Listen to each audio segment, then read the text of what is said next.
I feel like I have big person energy.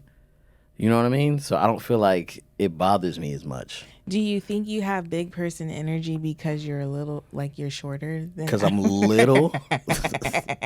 How dare you? I didn't mean. What were you going to say? Littler? Littler? I don't know. I'm tired. Don't hold me accountable for what I say. Okay, hold me accountable. My wife just called me little. No. That is crazy.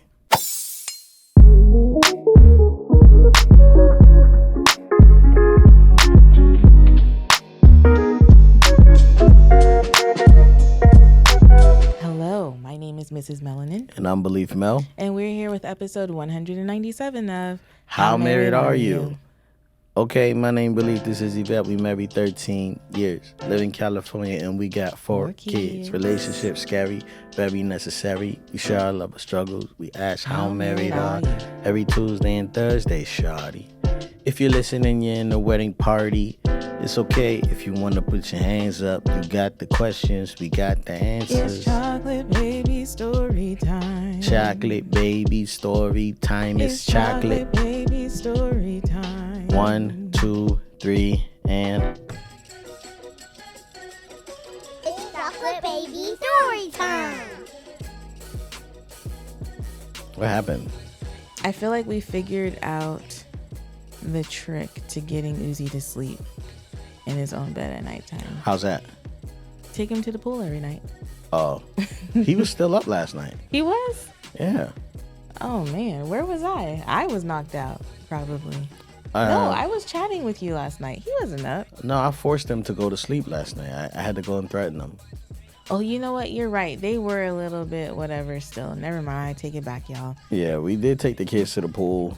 Or you did. And I was there. You showed up. It was cool. We hung out with my parents and, had a nice little time. Those kids, they really could just be in the water and really just enjoy themselves the whole time and entertain themselves. We don't have to do anything. It was nice seeing them just playing together. Uzi and Raya just plopping in the pool and floating. Yeah. And they were pretty sufficient too. Yeah. It was a couple of times I thought I was gonna have to go in and save somebody, but it was all good. Yeah. I think you have anxiety. I'm sure I have anxiety. You have anxiety too. I know, but you have it in a different way. Yeah, like when I think my kids are gonna die. I think like I get a bodies little stressed. Of water. I mean, when kids are around bodies of water, you should always be extra cautious. But I feel like you are like you don't trust our kids' skill set. No, I don't. I don't. But I for sure don't. I know that if there's an immediate like, hey, we gotta dive in and save them, it's me. Especially if it's two of us there, it's you. Yeah. Otherwise, it's me. Yeah. I mean, and I don't know how you would do in that situation. Because what? You're not a strong swimmer. Okay. That's a good way to put it. Yeah. Thank you. Yeah. So shout out to the pools. What's your chocolate baby story time? That was it. I was piggybacking off of yours. All right. Oh, I have one that you could share. Okay. So this morning, I don't know what happened, but the boys started asking me about puberty. Oh my gosh. And so did you hear them talking to me? Yeah. So they started asking me about puberty, and Theo was like, "Mom, so when does puberty start?" It seems like he's excited to start puberty. And I was like, I think like closer to around 12. And then Raya was like, no, Dad said 15 or something like that. And then I was like, well, hey, Google, sorry if you have Google at home. And I asked Google, like, when does puberty start for boys? And then she was like 9 to 14. Mm-hmm. And so all of a sudden the boys had deep voices. And Raya was like, oh, I have to start dressing cool and all kinds of things. And so anyways, I kind of left them to that conversation because I needed to get in the shower. And so I'm in the bathroom and I'm hearing that the conversation has come upstairs and now they're having it with their father. Uh-huh. And so I don't know. I didn't really get to hear the whole conversation. Yeah. But is there any highlights from there that happened? They just are really excited to grow up. They were like, man, I can't wait to be a teenager. I can't wait to go through puberty. Does puberty hurt? Does it hurt? And I was like, well, you guys kind of already started. Like, you got little hairs under your underarms and all this stuff. And then, they're just kind of like, I wanted to just be like, man, get out, right? But I'm like, oh yeah, this is it. Like this is Yeah. one of the moments where they feel comfortable enough to come to their father and talk, and I'm glad to be here. So, because the question, they were like, yeah, man, when I'm a teenager, I can't wait to be a teenager. I can't wait to be 15. That's gonna be so awesome. And I was like, and they were like, isn't 15 awesome, Dad? No, they were like, Dad, do you think teenagers are cool? Do you think teenagers are cool? I was like, teenagers are pretty stupid. You said that to them? No, I didn't hear you say that. I was like, yeah, teenagers are pretty stupid, you know what I'm saying? Because they think they know everything and they have the mobility to do everything, but they don't know what to do. You know what I'm saying? And I was like, I was pretty foolish when I was 15. You know what I mean? And I was like, well, not everybody's like that, but some teenagers are really foolish. You know, they just do dumb things. And he was like, yeah, you used to get kicked out a lot, huh? And I was like, yeah, that? Theo. And I was like, yeah. He was like, would you ever kick me out? I was like, I don't know. I was like, I hope not. But he goes, you're supposed to say no, man. And I was like, you never know. I mean, why would I kick my son out? Yeah, why? But at the same time, it's like, I don't know that version of them. Like that version of them that's like, you know, overly. Love doesn't mean access. No, not that. It's definitely like the version of them that is so selfish. I'm trying to think about who I was at 15, and I just wanted to hang out with my friends all the time, you know. But I think I needed more time with my parents, and I couldn't communicate that, and so they just became adversaries, you know. Hopefully, I have the knowledge, and let us know, some of you guys who are doing. Yeah. Your parents of teenagers and you're doing that season well, and you feel like you're doing that season well, let us know what habits and things traditions you guys are keeping. We definitely don't want to fail that season, but I know it can't be easy. I'm not looking forward to it being difficult, but I just know that it's a different person because hormones are adjusting everything. And so I don't know what to expect. But I know we got 3 boys and 1 girl, and all of them are very different, and they're a lot. Yeah. Individually, they're a lot. Yes. And so when you add all that in one household, it could either be like, I hope that I develop an immense season of laughter and joy and like a sense of humor where I find everything funny. Because right now I can just see myself getting irritated. You know, I am not going to lie. I feel like Anaya and I, was that this morning or yesterday, where we were like, you're getting on my nerves. No, you're getting on my nerves. I don't remember that. I think that must have been yesterday. Her and I. Oh, it was yesterday after school. We were getting on each other's nerves. And I was like, what happens when she's also like PMSing and like our stuff starts to like, line up? Sync up, yeah. Sync up. I am not looking forward to it. So if you're not looking forward to it, I'm not looking forward to it. If y'all have any podcasts you're listening to or books you're reading that can help prepare us for where we're headed, because I feel like it's coming. Like I definitely see Theo. Raya's got hair under his arms. Does Theo have hair under his arms? I haven't looked. There's stuff happening, y'all. So help us. Don't let us go in the dark. We are here for you. We don't want y'all to be journeying through life on your own. So we share our struggles. I'm not saying share, just let us know. Just tell us what's coming. Yeah, send us an email about things you wish you knew before your teens started puberty. Things before you knew. Things that you wish you knew. Like that information is so gold. It's so gold. You know what I'm saying? I'm hoping that we can get that. But I'm not really worried. I'm just kind of like, I know it's going to be tough, Because even if you guys sync up, right? Like, that's going to be whack, man. Yeah. That's going to be whack, Yeah. And then I have to figure out if I'm going to team up with the guys or just be like, hey, man, it's whatever. Leave them alone. Or I'm going to be like, hey, man, I know. You know? I think I know exactly who I need to talk to. There's a couple people I could talk to. Okay. All right. Okay, y'all. This is that moment in the episode where we tell y'all to stop what you're doing. If you're washing your dishes, if you're vacuuming your floor, if you're working, whatever. If you're driving, keep driving. If you're driving, keep driving. But by the end, when you get to the destination, I need you to like this video. I need you to make sure you're subscribed to this channel, and I need you to share this episode with someone who you think would be blessed by it. Okay? Yeah. Share the channel, share the love. Yep. All the things. If you are listening on Apple Podcasts or Spotify or wherever you listen, then I would encourage you to leave us a little review. And I think I'm going to start looking at those. I have not looked at those in a while. So we will look at those and maybe shout them out, because I could use a little encouragement these days. Yeah, definitely. All right, babe. So we got an email. We've got an email. We've got a few emails. We will start with, I think we're going to start with this one. I am so sorry to the person who wrote this email, because I'm kind of chuckling a little bit at reading it. But I'm going to start with this, and I think we're going to go to the next one. And both these emails are from men. So I don't know if you're a man out there who's afraid to write us or call us, because we do have a voicemail that you could leave us a message at. Don't be afraid. Don't be scared. There's men out here reaching out to us because they feel like we could help them out with their situation. But this one right here is so cute.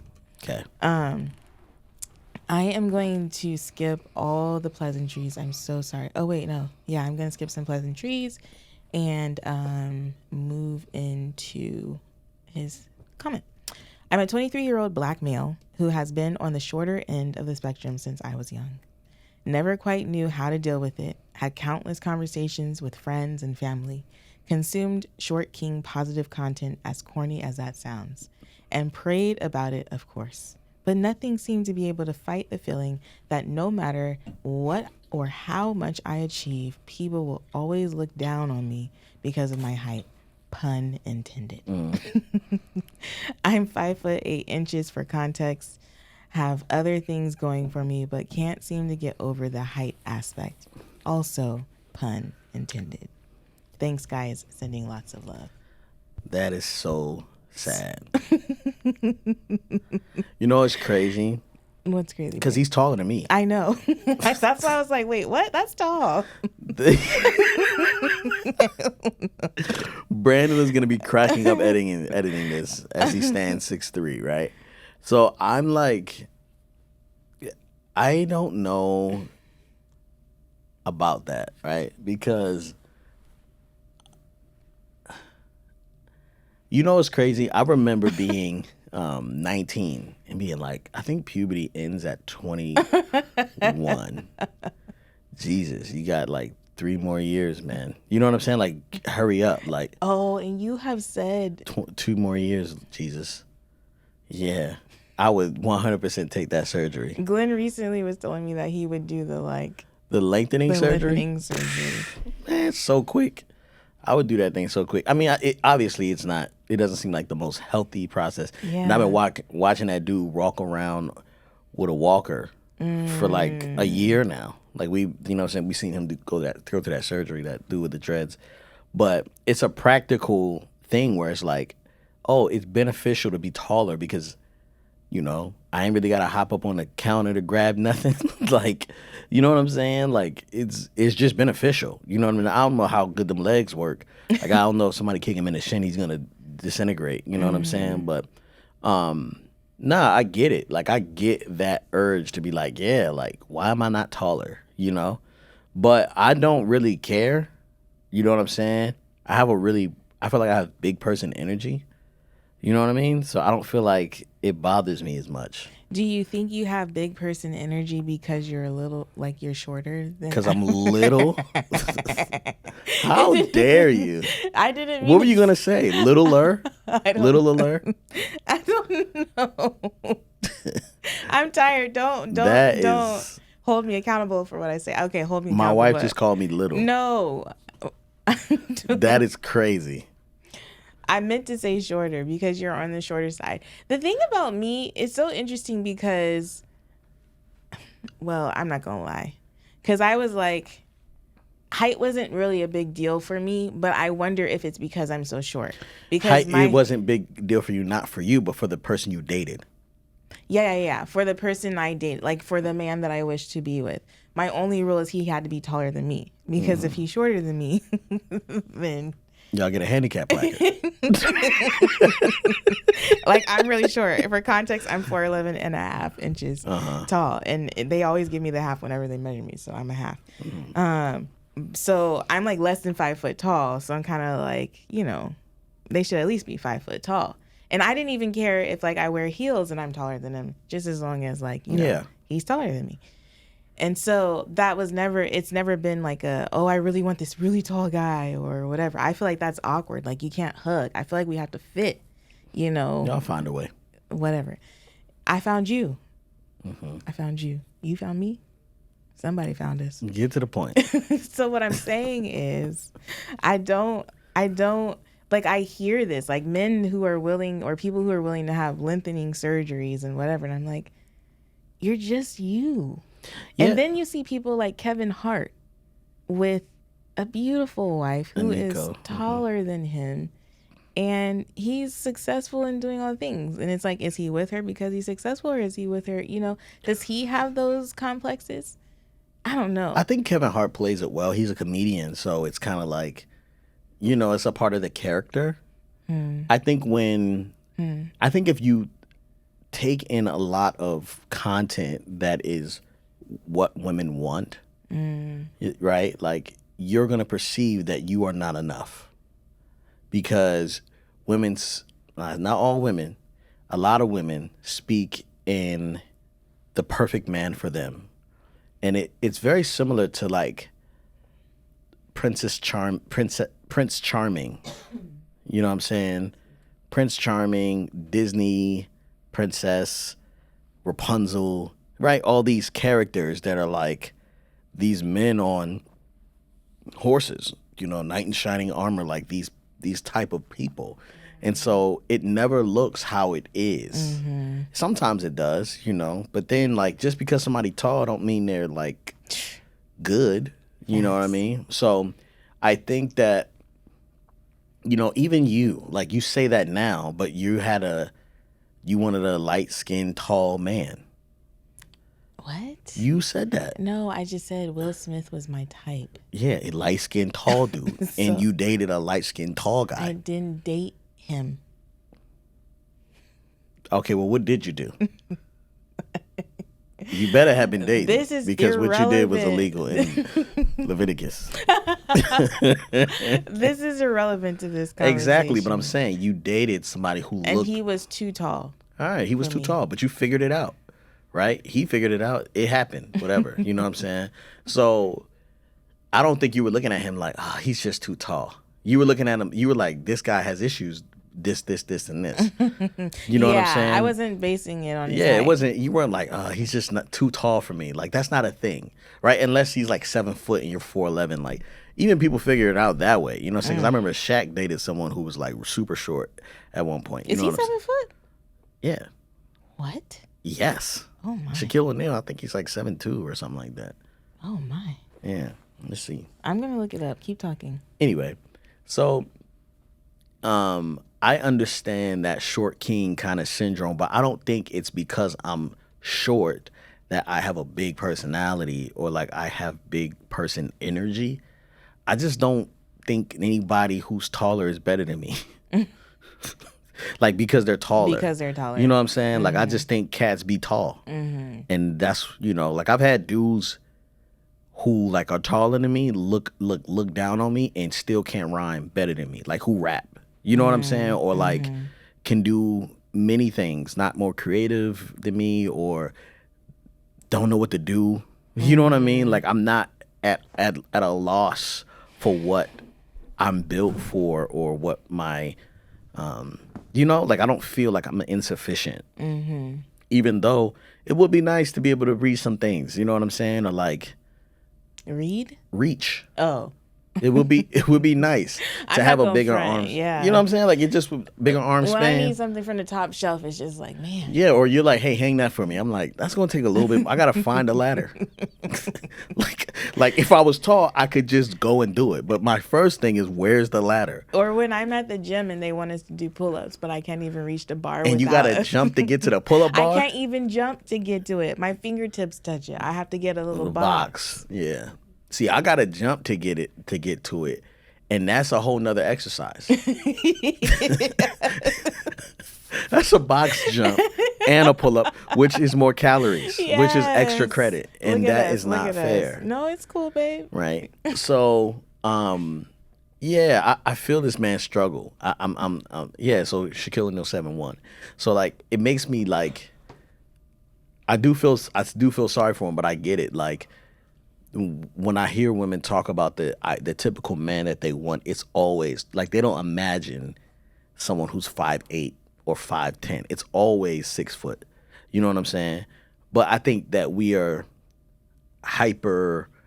We are given like this information on the timeline, but it's not actually what real people think. Like I don't know if real women care as much. And we can leave it in the comment section below. What do you think? Are you does a man's height, is that truly important to you? If everything else is good about him, his character and all that stuff, and he's hardworking and all those things, right? Like, what are your must-haves, right? And so there are some tall women who are like, man, I'm 5'10", I need a guy at least 6 foot. But if you're 5'5", you don't need a guy 6 foot, man. Like, you just don't.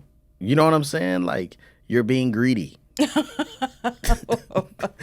I think so. You could do a 5'7", 5'8", 5'9". These dudes can exist. You know what I'm saying? Like, for you, you don't have to have the 6 foot. Nah, because I want to wear my heels. I will cut the bottom of your shoes off. Heels are so uncomfortable. Why are you choosing No. No. Heels are so uncomfortable anyway. Come on. Not all heels. Most heels are very uncomfortable. And I'm watching so many people try to be comfortable. And, you know, even like Yvette and I go out and she looks great. And then like her thing is like, I got my shoes in my bag. You know what I'm saying? Like, just in case. Like, why don't you just rock the shoes you want to wear? Anyway. Because I don't want to condition our daughter to feel like she needs a tall guy. She needs a tall guy or she has to wear heels. Like, I don't want our daughter to think that. But anyway, you know. Yeah.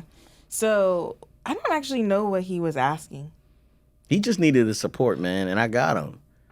My guy, I feel you, bro. And he's 23, so it's done for him. He's not going to grow no more. I was thinking, I was like, I wonder if he's still growing, though, because he's 23. But think about, like, 25 when you stop growing? You know, like, that can make you angry at God if you praying to grow and you don't grow. You like, Lord, what? You run out of inches? Like, Lord, hook me up. You know what I'm saying? Like, it's easy. That's an easy prayer, Jesus. I mean, to me. You know what I mean? But I feel like if I was tall. I wish I was tall. Check this out. If I was a tall guy, I don't know if I'd be as good. What do you mean? Like I probably would develop a little bit of a complex, like ego. You mean now? No, like I would have grown to not work on character or something. Babe, no, seriously. That's not true. You know, my dad always told me he was 5'11". I looked that fool in the eye yesterday. He used to tell me that, and then he would tell me that, and I'd be like, oh, okay. And then Sherry would always kind of snicker. But he was like, how would he know? He's short. He don't know. But then I grew to his height, and I'm like, man, we the same height. Did you tell him that last night? Nah, but I just looked at him, just shook my head. You know what I'm saying? In shame. That is such an unnecessary lie. Oh, man. All right, Mr. Guy. I just want you to know that there is someone out there for you. I don't feel like 5'8" is short. I feel like 5'8" is pretty tall, actually. But I understand. Yeah, and you're not insufficient. You're not insufficient. And even if your wife calls you little, she'll still love you. He's not married yet. Okay, so we have another email from a gentleman. And I'm just going to read it. Hey, y'all. First of all, I just want to say you guys are a breath of fresh air and you are doing the Lord's work. We love it. Thank you. Thank you, sir. So my wife and I are in a phase where we're trying to find So my wife and I are in a phase where we're trying to find financial stability, especially on my end as the man since I've been unemployed for a minute now. I'm a copywriter by profession and soon to get back to the 9 to 5 life, but my passion is music, beat making, music production to be specific. However, problem is my wife struggles accepting this passion because it ain't bringing any income yet. I started making beats in 2018, but I really locked in around beginning of 2022. So it hasn't been a long time doing this. I make at least 2 to 3 beats a week and post them on YouTube, IG, and X. It's still funny to me that it's X. I just need to get a placement with a big artist or something so I prove to my wife that this thing can actually feed our family if I give it enough time. My wife wants to see the money coming in from my beat making and not just me making beats all day and no bread to show for it, which I get. But at the same time, I think this kind of thing takes time to get online traction, placements or beat leases or sales. She struggles to see me sit on my laptop making beats because there's no income coming in from it just yet. What would your advice be on this? How can I assure her that my beat making can eventually feed our family in the future so that there's a peace in our marriage and for the days she'll see me working on my MIDI all work? MIDI is a keyboard that gives sound. Regardless of the fact that the beats may just not yet be bringing in the bread. How can I transition from copywriting into music full time? How do I know it's time to transition and take the leap? Love and peace. I wish there was like a link to the beats. You could have got a placement right here. Facts. We could have played the beat. We could have played it right here on the thing. Yeah. I'm gonna just look up his name on Instagram. So I feel like Yvette, you've been her. I have been her. And so, what would your advice be to young sir here? My advice, I think, would be to put in the work, like to show her what you're willing to do. I feel like one of the things for me is that, like, no matter what, I knew you were going to like do something to make money. You know what I mean? Even if it didn't look like what I suggested it should be, like get a job at Target, do. Yeah, that was an argument. That was an argument for us. He still like drove taxi cabs and wiped old men's butts and did all the things in order to make the money. And the interesting thing about it is that when he did come up with like a whole full-fledged album that he was about to release, I was so confused on when he even did that. Like, where did you have time to write, record, and do all this music? And he was doing it when I was asleep. And so for me, it's like, how bad do you want it? I think E.T. is the one that was like, do you want it as bad as you want to breathe? Is that the way he says it? I feel like it's one of those things where it's like, you for a season are going to have to show evidence of your willingness to provide, or that you can or will provide, but then put in the work after hours, if that makes sense. At least for me, I think that is valuable. Another thing that I know that we women, or that I would like to see, is a plan.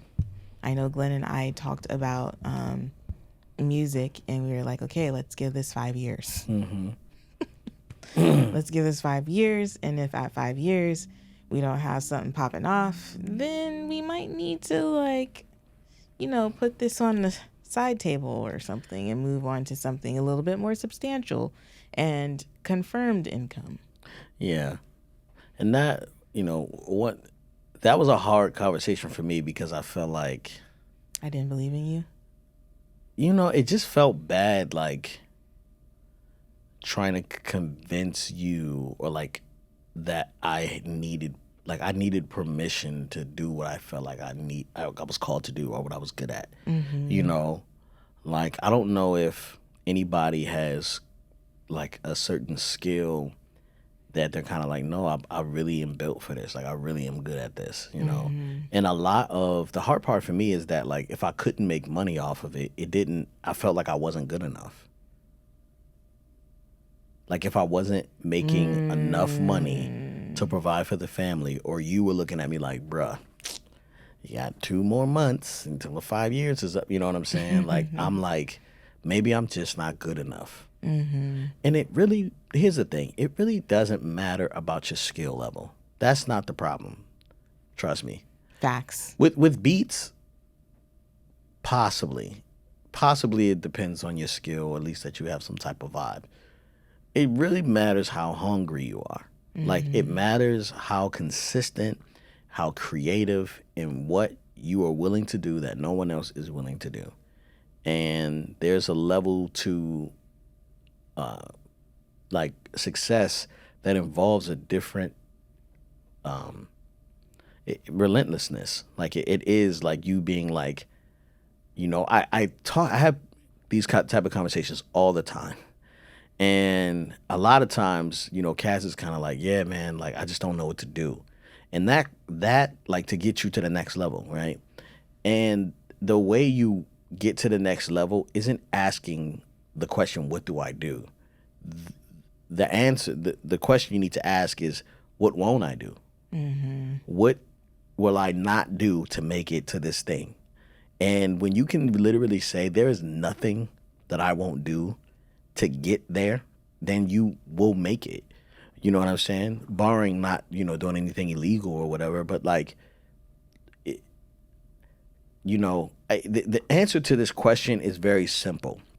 But it needs to be your decision, because you're not going to listen to me if you don't want to listen. You know what I'm saying? But the truth is, you didn't make a covenant with your dream to make beats. You didn't promise to beats that you would make them money. You made a covenant to your wife, and you do whatever it takes to make money for them. That's literally it. You know what I'm saying? Like, close a laptop, go to get a job, and then open the laptop when you should be sleeping, you know, and use that time. You sitting on a computer all day making beats is disrespectful to me. Is how I see it. That's coming from someone who has spent time being a sassy stay-at-home husband. Sassy? Yeah. Remember when I was by the chimney reading the Bible, and you came home from work, and I told you what I did that day, and you were like, "What'd you do?" I started a fire and read the Bible. No. That happened. What? That happened, and then like a week later, your dad was like, "Yeah, when you're gonna have to get these school loans paid eventually." Oh. And I was like, "Rrr?" You're talking about when we had no kids. When we had no kids, yeah. I said a sassy stay-at-home husband, not stay-at-home father. Yeah, like, oh yeah, I just make music, and we're gonna make it with this music one day. And that is true. We would have made it with the music if that's what I wanted to do. But I still worked while doing it. And that's the biggest compliment Yvette ever gave me, was she didn't even know I had time to work on a album, because I was doing it while she was sleeping. She went to sleep around 9:30, and I was up from 9:30 to 2 in the morning working on music. I get like 3 hours of sleep, and I'm not saying this is healthy. It's not. But I had a goal. You know what I'm saying? And mind you, we already had one kid. No. How many kids we have? No, Theo was about to. No. We had one kid at least. We had 2 kids. We had 2 kids. We had Theo and Raya. We had Theo and Uriah. I was working. You were working. And we had someone watching the kids during the day. And I'd had to be to work at like 6:30 on base, like a 45-minute drive. And I had to work on music until and I was like, yeah, the album's about to come out. And Yvette was like, okay, how many songs are on it? I was like, about 13. And she was like, when did you have time to work on 13 songs? Like, when did you have that time? And I was like, I did it when you were sleeping. I was like, you didn't notice what I was doing? And what did you think I was doing? I Watching don't know TV? if I realized you were up as late as you were. I'm asleep. Yeah. You know, what's interesting about being a creative, and I don't know if this is true for all, but I know that it's true for me. I'm not a night person. I'm more so someone who will like wake up early in the morning to accomplish tasks or whatever. But there have been moments where I've gotten like a creative bug and I've been able to like stay up. Like there's a wave of energy that I get. And so if this is something that is truly a passion and something that you enjoy or whatever, I feel like you'll find like it'll like caffeinate you in a way that you may not feel like you're going to have energy for once you get home from work or whatever. But I think these types of conversations are so good to have with like people like you. Like I don't, not necessarily, or just people in general, like another older, wiser couple, or someone who's like, who's where you want to be in that lane. You know what I'm saying? Because though, like me being able to hear from someone else as a wife, me being able to hear from someone else, like, hey, my husband wants to be, what is this called? A music producer or whatever. My husband wants to be a music producer. I need you to tell me what it looked like what your journey looked like to get to where you are now, the level of success you have now, so that I understand what it takes. You know what I'm saying? And then based on that, I feel like there's conversations that can be had about like, okay, babe, like these are the things I would like to see you doing, even if you like get a part-time job and then the other part of the time you're working on this, you know, more fully. But these are the things I would like to see you doing in order to know that we're at least moving closer to where you want to be. Yeah. You know what I'm saying? Because I think so many times people are like, oh, you know, I want to do whatever, but there's no forward movement.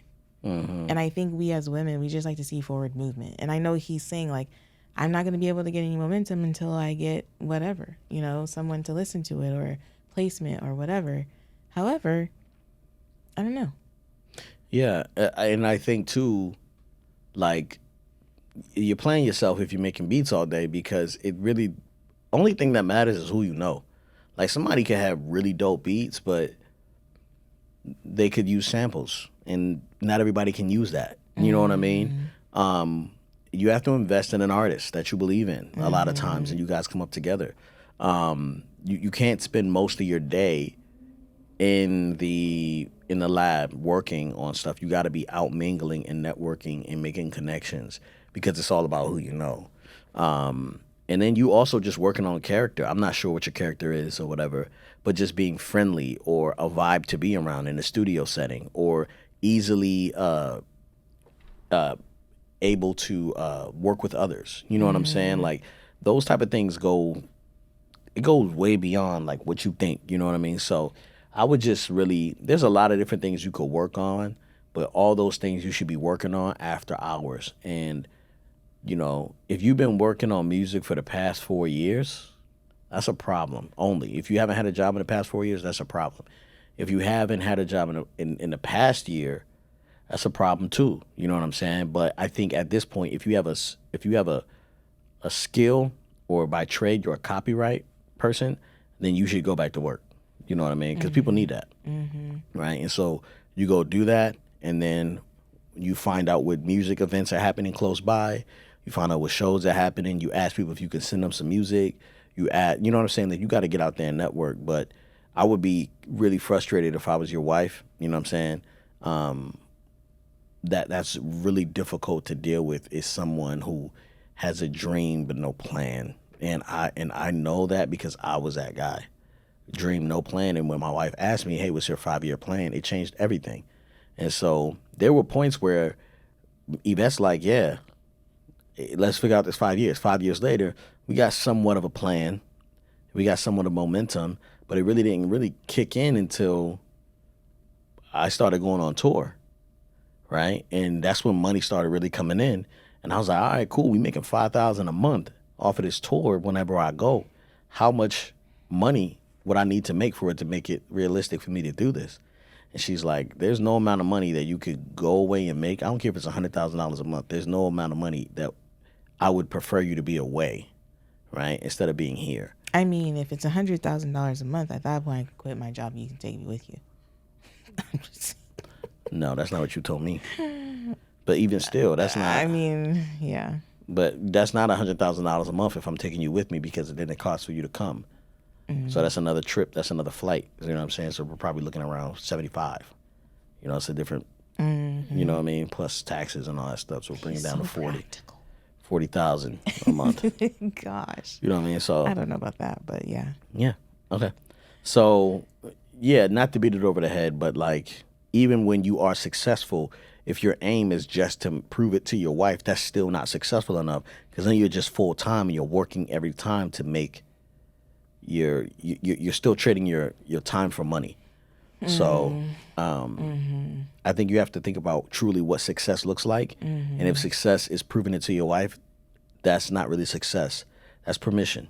You know what I'm saying? So yeah, you got a lot of stuff to think about. I hope this helped. All right, babe, how married are you? You forgot your water today. Brought you some water. You were parched. I don't know if you drank enough because you're coughing during the podcast, but yeah, I brought your water to you. What about you? How married are you? I'm so married that I've made you breakfast 2 days in a row. Does that count? No, that's great. I know some women out there, you probably be cooking your man, husband, person a breakfast every morning. Good for you. That ain't what it is over here. I did it 2 days in a row. I deserve a pat on the back. No, you do. How did you feel about me asking you to not make you breakfast? No. Go into the kitchen. We're going to have that conversation at the end of the episode? I'm just curious. What do you mean? Because I was like, hey, like I need you. Because I didn't ask you to make me breakfast, but you did, which I do appreciate. But how'd you feel about when I said, hey, you know?